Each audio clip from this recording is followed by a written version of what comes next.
So when I'm often asked as a nutritionist what I should be feeding the dog in terms of the quantity, the bottom line is that on every single bag of dog or cat food, there are feeding recommendations. Those recommendations are designed for the life stage as well as for the overall amount that we think your dog or cat should be eating depending on how much they weigh.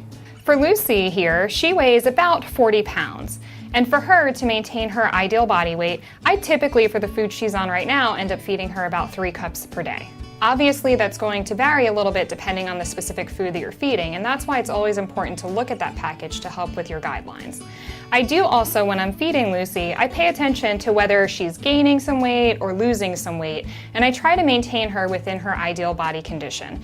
If at some point I feel like she's gaining weight, maybe during the winter time when she's not working out as much, then at that point I'll actually back down a little bit on the amount of food that I'm feeding. Not much, but just a little bit to keep her where I need her to be.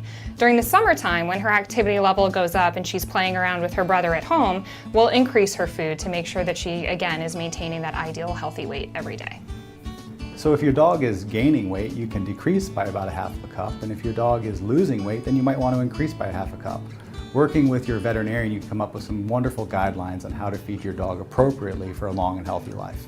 So when often asked about exactly how much I should be feeding, really I don't want to be feeding a cup that's like this, because this really is not a cup. So Gracie, if she saw this cup being filled, would be very excited because I'd be feeding her about 2 to 3 times what she should be fed.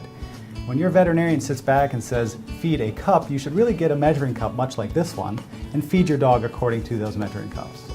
If you are feeding a cat at home, or even for some small dogs, you may want to look at an individual measuring scoop for the amount of food that you feed. And this is a 1/4 cup measuring cup, and it also has a little hash mark in it for 1/8 of a cup. And that's going to be very useful for your smaller pets.